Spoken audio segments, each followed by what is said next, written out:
इसारों कुर्बानी का दिन, गले मिलकर तमाम गिले शिकवे दूर करने का दिन। मुल्क भर में ईद उल अजहा आज मजहबी जोशो खरोश से मनाई जाएगी। 24 न्यूज़ की जानिब से अहले वतन को ईद की खुशियां मुबारक। नमाज ईद के बाद सुन्नत इब्राहिमी की अदायगी होगी। कुर्बानी की तैयारियां आखिरी मराहिल में। जिसे मनपसंद जानवर मिल गया उसकी मौज। बहुत सारे अफराद को अब तक है कुर्बानी के जानवर की तलाश। कहीं दाम गिर गए, कहीं चढ़ गए।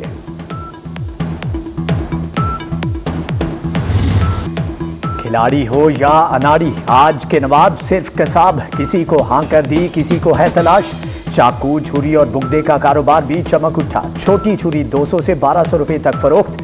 टोका 1500 से 2500 रुपए में दस्तयाब। धार लगाने के अलग अलग रेट मुकर्रर। बारबेक्यू के लिए मुख्तलिफ अक़साम की अंगीठियां भी पेश। लाड प्यार से मानूस हुए तो कुर्बानी का वक्त आ गया। कुर्बानी से पहले बच्चों की बेकरारी बढ़ गई। खिला पिला और टहला कर भी जानवरों से हटने को तैयार नहीं। बच्चे अल्लाह के मेहमानों की खिदमत में दिन रात मसरूफ रहे। पाकिस्तान और सऊदी अरब का दरीना ताल्लुकात मजीद मजबूत बनाने पर इत्तिफाक है। दोनों मुमालिक स्ट्रेटेजिक शाकत बढ़ाएंगे। वजीर आजम की सऊदी वली अहद शहजादा मोहम्मद बिन सलमान से मुलाकात। शहबाज शरीफ ने पाक भारत कशीदगी से आगाह किया। सऊदी वली अहद को दौरे पाकिस्तान की दावत दी। शहजादा मोहम्मद बिन सलमान ने दावत कबूल कर ली। शहबाज शरीफ की वली अहद के ज़ोहराने में शिरकत। तकरीब में वज़ीर आज़म का खुसूसी इस्तकबाल हुआ। वली अहद खुद गाड़ी चलाकर शहबाज शरीफ को लाए। फील्ड मार्शल सैयद आसिम मुनीर और वज़ीर दाखिला मोहसिन नकवी भी मौजूद थे।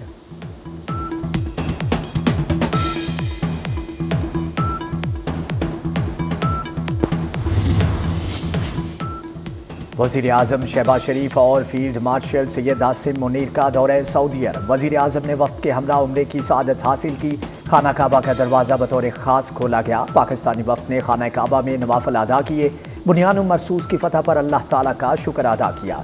कश्मीरियों और फ़लस्तीनियों के लिए खुसूसी दुआएं की। नायब वज़ीर आज़म इसहाक़ डार, वज़ीर दाखिला मोहसिन नकवी और वज़ीर इत्तलात अता तारड़ भी हमरा थे।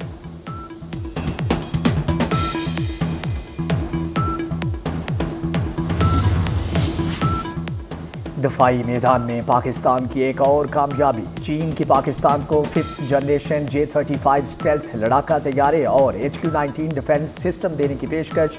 हुकूमत पाकिस्तान के एलामिया के मुताबिक चीन ने $3.7 अरब कर्ज की अदायगी भी मौखर कर दी है। पाकिस्तान के पार्लिमानी वफ़द का कामयाब दौरे अमेरिका जारी। बिलावल भुट्टो जरदारी की वाशिंगटन में अहम मुलाकातें। भारतीय इक़दामात को इलाकाई अमन और सलामती के लिए खतरनाक करार दे दिया। बिलावल भुट्टो की अमरीकी सेनेटर टॉम कॉटन से मुलाकात। सिंतास मुआहदा यकतरफा मुअत्तल करने पर गहरी तशवीश का इजहार। जंगबंदी में किरदार अदा करने पर अमरीकी सदर की तारीफ। बिलावल भुट्टो की एशाइये में अमरीकी कानून साजों से मुलाकात। कहा जंगबंदी महज एक आगाज है, पानी बंद करना ऐलान जंग होगा।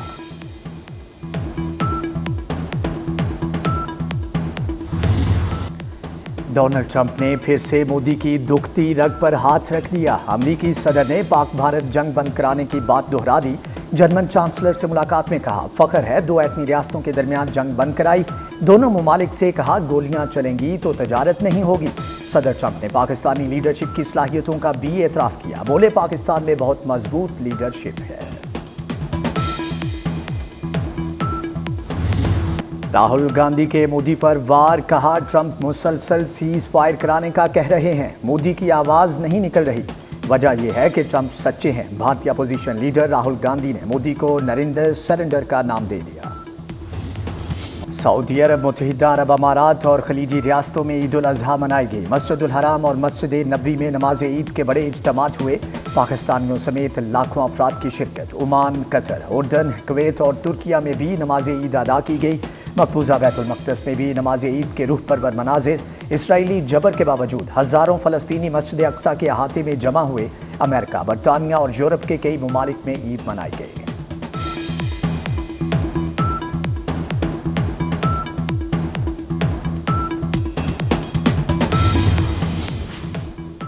साबिक वज़ीर आज़म नवाज शरीफ ने सेंट्रल लंदन की मस्जिद में नमाज ईद अदा की। मुल्क व कौम की तरक्की और खुशहाली की दुआ मांगी। कहते हैं अल्लाह ताला पाकिस्तान के अवाम को खुशियाँ दे, अल्लाह ताला आलम इस्लाम को खुशियाँ नसीब करे।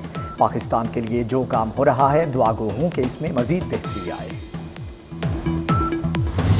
عید پر موسم شدید گرم رہنے کی پیشگوئی NDMA نے 12 جون تک ہیٹ ویو کی خبر دے دی۔ شدید موسمی دباؤ 8 جون سے ملک کے بیشتر حصوں کو لپیٹ میں لے لے گا۔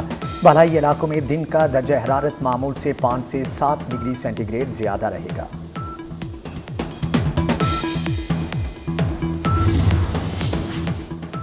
اسپیکر قومی اسمبلی اور چیئرمین سینٹ کی تنخواہوں میں 535% اضافہ۔ اسپیکر قومی اسمبلی اور چیئرمین سینٹ کی تنخواہ 13 لاکھ روپے مقرر۔ دونوں عہدیداروں کی تنخواہوں میں اضافے کا اطلاق 1 جنوری 2025 سے ہوگا۔ وزارت پارلیمانی امور نے تنخواہوں میں اضافے سے متعلق نوٹیفکیشن جاری کر دیا۔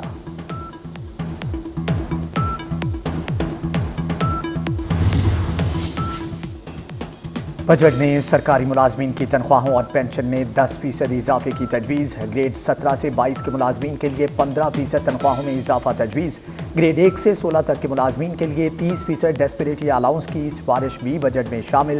2022 کے ایڈ ہاک الاؤنس کو بنیادی تنخواہ میں ضم کرنے کی تجویز۔ تنخواہوں اور پینشن میں اضافے کا حتمی فیصلہ 10 جون کو وزیر اعظم کی منظوری کے بعد ہوگا۔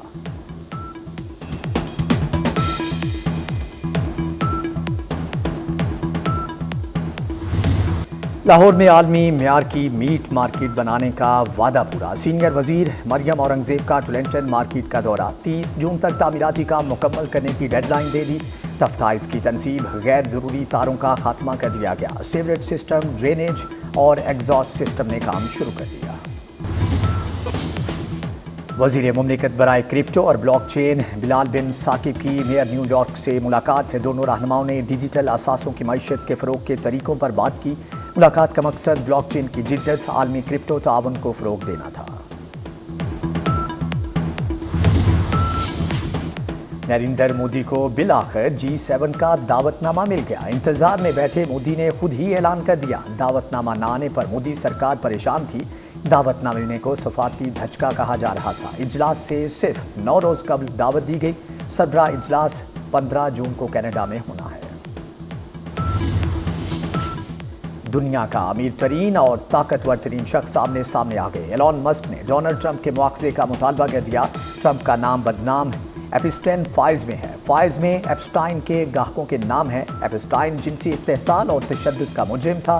ایلون مسک کا الزام، کہا میں مدد نہ کرتا تو ٹرمپ الیکشن ہار جاتے۔ صدر ٹرمپ نے ایلون مسک کو پاگل قرار دے دیا۔ اسپیس ایکس اور ٹیسلا سے معاہدے ختم کرنے کی بھی دھمکی۔ اختلافات کے باعث ٹیسلا کے حصص 17% گر گئے۔ ایلون مسک نے نئی سیاسی جماعت کے لیے ایکس پر رائے مانگی۔